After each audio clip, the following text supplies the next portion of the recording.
Yo, what's going on, homies? It's your boy Stumped back for the OPTC video, and in today's video, part 3 of the 11th anniversary Super Sugo Fest God Valley incident is in-game. Well, the Sugo Fest is in-game. The information is, and in today's video, we're going to be doing a Should You Summon for the new Super Sugo Rocks Pirates and the new Super Sugo Roger Pirates. Now, we are at the back end, obviously, at the biggest celebration of the year, and this year, obviously, they threw 3 parts at it, so all up, we have 5 Super Sugo characters, we have a anniversary exclusive, and then we had a regular legend just thrown into the mix. We obviously had a bunch of Kazuna rare recruits, we had a bunch of regular rare recruits thrown in there as well. So there's been a lot of summoning over the last month. So if you guys don't have a lot of gems for this particular banner, honestly, this is a really good banner to skip. Going back to like Luffy, Zoro, Sanji, Nami, for example, like Straw Hats are always going to be super viable in the game. They're always going to be on some of the best teams to sort of bring out the best of your account moving forward. So those characters are probably a little bit more illustrious than these ones, but obviously, like, it is very nice to get unique characters like Rocks Pirates, for example. This is the first representation we have of them in the game. The young Roger Pirates as well. Not the first, obviously, Roger Pirates being the second version of Roger Relicaban, and Roger's obviously shone across the game in Super Sugos and Anniversary Sugos and stuff like that. So we're going to take a look at the parts, break down which part I think is worth summoning for you guys. Like, obviously, it's a Super Sugo banner, so, like, yes, you should summon.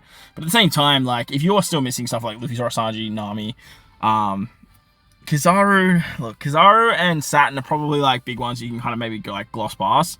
But, I feel like Saturn's one you're going to want to have moving forward. Same with the Rock Spires. I feel like they're going to be really, really good moving forward as well. So, the banner goes live tomorrow as far as I'm aware. Let me quickly have a look here. What's this stuff here? Sugo includes all Super... One of them, the 20 select characters in Super Sex, which is the Reach the Pinnacle. Then you have Ace as well. Okay, cool. So part 1, part 2, and part 3. Part 2 will respectively have Roger Relicaban. Part 3 will respectively have Shiki, Whitebeard, and Linlin. Both are very, very powerful characters that both sort of help out strikers quite a lot. Part 1 will obviously have both of them. It goes live on the 13th, which is tomorrow. And then we have 14th and 15th. So if you're looking for just one of these characters, like, I would highly recommend going for that part.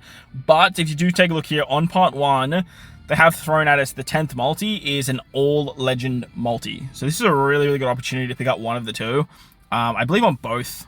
Not on the Saturn part, but on the part 1 of the Luffy, Zoro, Sanji part, I actually managed to pick up Kizaru on the 10th multi, so that was really, really fun. So, very, very good value just throwing 10 multis at part 1. Because remember, part 1 does have all Super Sugos in the lead up to the 11th anniversary. It has all the anniversary exclusives in the lead up to the 11th anniversary, and pretty much every Sugo Fest character all the way up to, what's it called?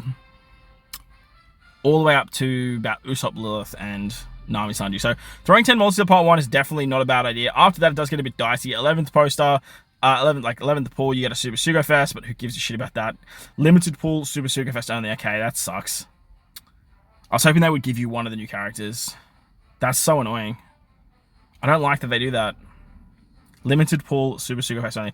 We'll have a look at what the pool looks like. It might just be the 2 characters, but yeah, like, that 30th pool should just be new character. Like, one of the 2. Part 2 and part 3 have 10th and 20th multis being a super limited pool. 5th, 8th, 25th have a limited pool. 2nd, 3rd, 13th, and 18th have a regular legend, or just like any type of legend. And then the 30th multi has Roger Relicaban for part 2 and Rocks for part 3. So very, very nice stuff. So let's take a look at part 1. The Super Sugo Fest characters, the Luffy and the Ace, are rate boosted. That's basically what they were saying on that part that I was just couldn't read. Another thing about this particular Sugo Fest is that these characters will be the boosters for the treasure map that's upcoming. So that does give you a little bit more incentive to summon if you are sort of a ranking-based player. Obviously, for a ranking-based player, you're obviously going to summon. But if you're like thinking, should I go back for Luffy, Zoro, Sanji, or should I go back for Nami, but you do want to do well in this particular treasure map and you do want to bolster your account and get a lot of materials, summoning on part 1, summoning on part 2, summoning part 3 for this particular banner, it's definitely going to help you out because, like I said, these characters will be the treasure map boosters. And the upside to that is that we have treasure map legends on the banner. Now, part 1 has rate boosted character being Stussy, which is a very new treasure map legend. She's very, very good. I haven't actually used her since her release. I didn't pull her on release. I did use her in a PvP team for Cerebrals, which is really, really fun, but other than that, she doesn't really hold too much value, but is really nice to see. You have Rayleigh as a rate boosted character, which is great. Garp as a rate boosted character for PvP is really, really good. And the rest are kind of just dog shit. Like, you don't really care about any of these. Like, Kid Killer, definitely underrated legend, very, very good. Nami's not bad, Queen's not bad, but characters you definitely picked up. As you can see, you have all the way up to New Year's for the Super Sugo Fest characters. Ideally, you want that sort of top line. That's the first 2 lines, really, and then obviously Zoro Sanji. Like, they're the big ones. If you guys are pulling any types of characters. And then the limited pool of Super Sugo Fest only characters. This is the 30th multi here. That sucks.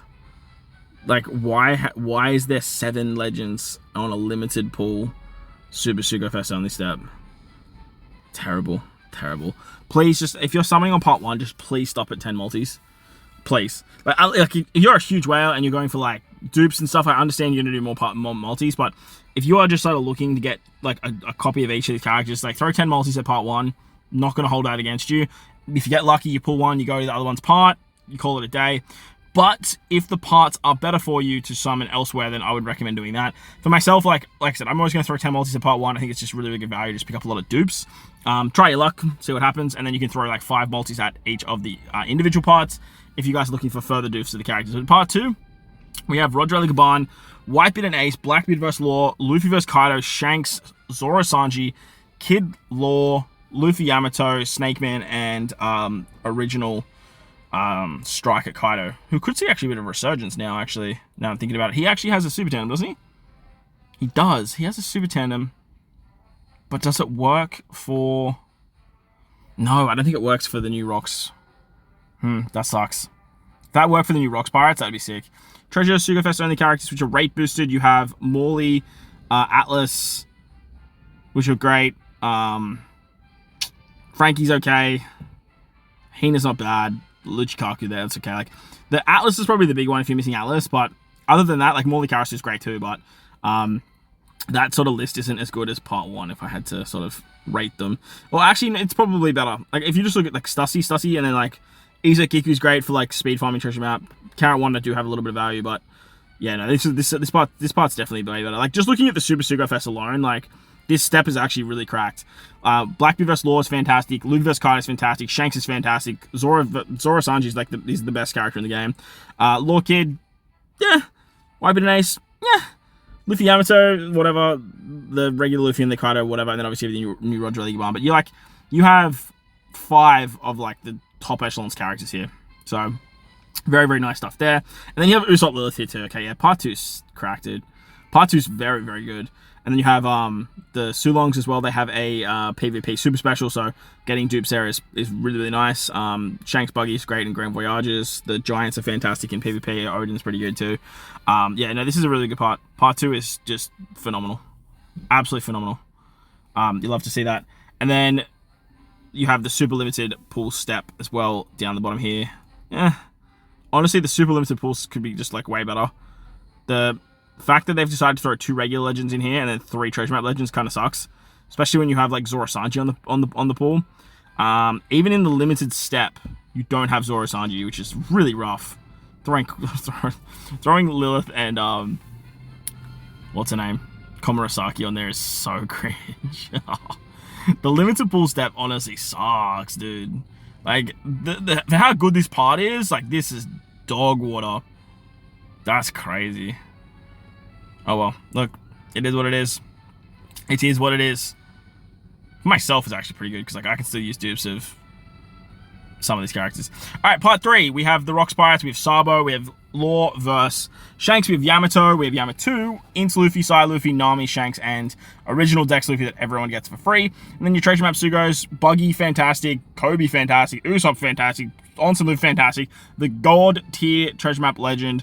Nami Karina, and then like even Nami Carrot's really good too. Blackbeard and Crocodile have fallen off, but like that treasure map lineup is by far the best. As for the Super Sugos, not as enticing as part 2, but like Sabo is one of the most underrated legends in the game. Ori and Yamato is the most underrated legend in the game. Yamato falling off a little bit. Int Luffy still fantastic. So Gear 5 has a lot of value. Could obviously run like 20 copies because of the 6+. And then Shanks Kid, like any verse unit's good. So well, any new version, I should say, is good. So yeah, this part's actually really, really good as well. The regular Sugo Fest, you have Uta over here too. So Uta has a super special, Sanchi and Nami do too, but they're not super viable in PvP. Limited pull steps, really, really good. Throwing Kandra on there is just such a kick in the dick. And then the super limited pull steps actually pretty good too. Because like Uta as a regular legend is fantastic. But again, taking like the super Sugos off, still getting Sabo and Shanks vs Kid, but not having Ori and Yamato is a bit of a shame.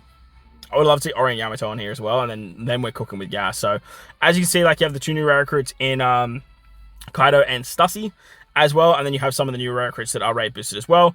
So overall, like I said, if you skip this part, I'm not going to hold it against you, but remember this is a treasure map banner as well, so there is quite a bit of value here as well for like a lot of players. And obviously the new characters are very, very strong as well. I would lean more towards the Rocks Pirates rather than the Rog Pirates, but look, the Rog Pirates are still very, very good. At the end of the day, you should really be summoning on whatever part, not only like this particular banner, but whatever part best suits your account to pick up some of the better characters in the game.